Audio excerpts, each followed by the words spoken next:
Il est mon tout, il est mon tout, mon roi mon tout, il est mon tout.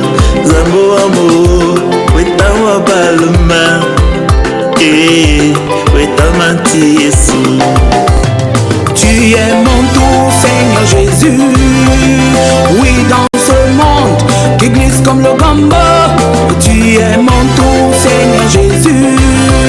En tout et pour tout, tu es mon tout, Seigneur Jésus. Alors, comme nous venons de le constater, eh bien, c'est votre vidéogramme que nous venons de découvrir. Tu es mon tout. On sait que vous êtes aussi pasteur. Et donc, qu'est-ce qui vous inspire ce titre? L'inspiration vient de longues heures dans la prière, dans la présence de Dieu. Ah, d'accord. Et lorsque je contemple ma vie, je regarde un peu mon parcours, mon enfance, et c'est là que je dis, Seigneur, j'ai envie de chanter quelque chose qui va vraiment te plaire. D'accord. Et c'est là où Dieu m'a donné l'inspiration. J'étais sur mon lit, j'étais couché sur mon lit. Et c'est là où j'entends comme une voix qui me parlait. Tu es mon tout, mon tout, mon tout. Amen. Et c'est comme ça que j'ai commencé à travailler sur ça. Et j'ai sorti le refrain. Tu es mon tout, mon tout, mon tout, mon tout, tu es mon tout. En tout et pour tout. Donc la révélation venait au fur et à mesure. Et vraiment quand je regarde, et il y a une autre partie qui dit, dans ce monde qui glisse comme le gombo, beaucoup de gens, ça les fait un peu rire, mais c'est la vérité. Parce que dans ce monde, on vient de voir ce qui s'est passé avec l'enfant. Ce sont des choses qu'on ne voyait pas avant.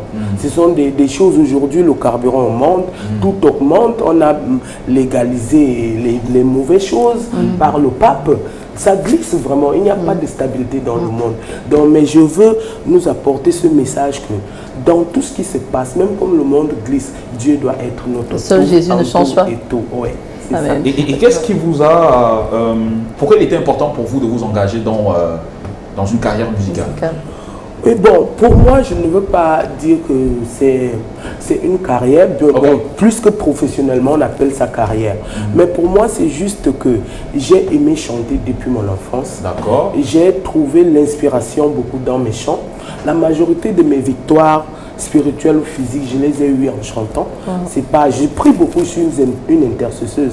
Mais quand je chante, je me retrouve dans une dimension que moi-même je ne peux pas dire. Ça fait penser à l'histoire du mur de Jéricho. Oui, c'est ça. Exact. Ça. Les murs qui sont tombés après la louange. Ça tombe après la louange. Donc pour moi, la louange ou l'adoration, c'est un moyen de me connecter avec le ciel pour aller faire du shopping, tout ce que j'ai besoin. D'ailleurs, on va rappeler que chaque chrétien est un chantre par essence. C'est ça. Louez-le avec des cymbales sonores retentissantes et tout. Puisque nous tous, même les pasteurs, tous n'auront plus de job au ciel. Ah oui, c'est clair. Nous allons rejoindre les anges pour chanter. Oui, on dit Amen en fait. Allez, vous êtes ce matin accompagné de Madame Essomba.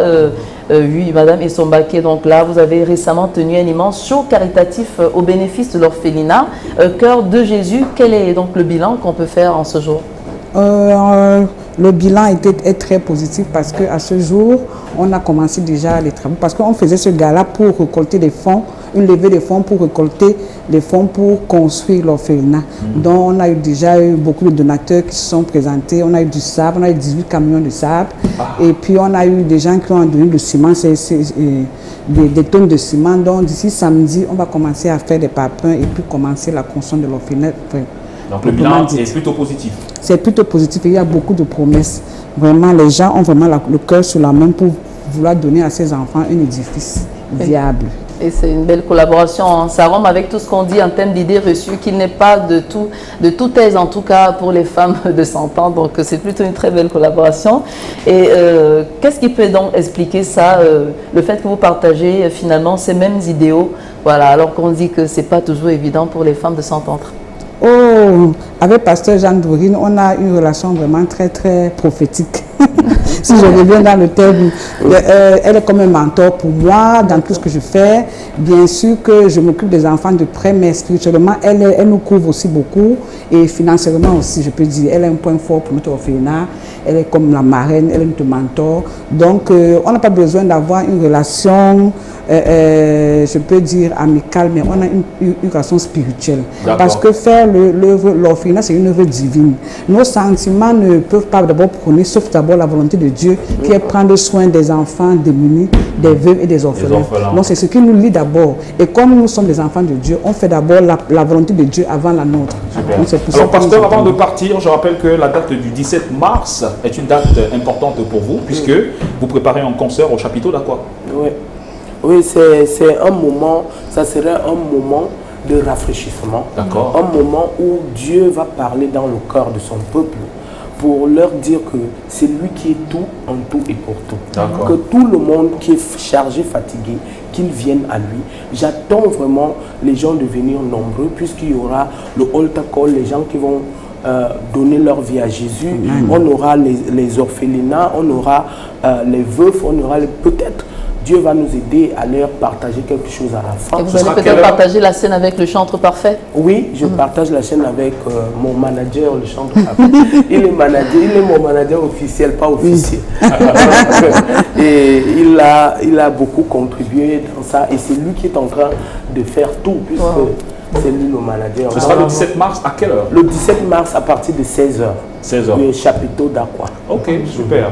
Ben écoutez, c'est un plaisir. Si vous êtes invité, on sera avec plaisir.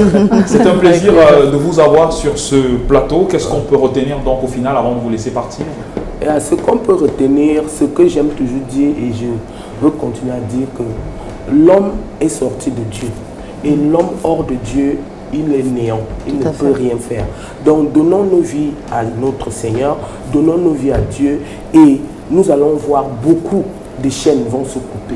Et s'il vous plaît, j'espère, je parle à tout le public là-bas, venez nombreux et venez voir ce que Dieu peut faire avec ses enfants. Amen. Dieu vous bénisse. Amen. Merci beaucoup. Merci. Excellente journée. Merci. Oui. La suite, mesdames et messieurs, c'est avec le FOCAB. On reçoit Naomi juste derrière. Le temps de savoir encore peut-être ce bout de vidéogramme de Pasteur Dorine, et puis nous revenons juste derrière. À tout de suite.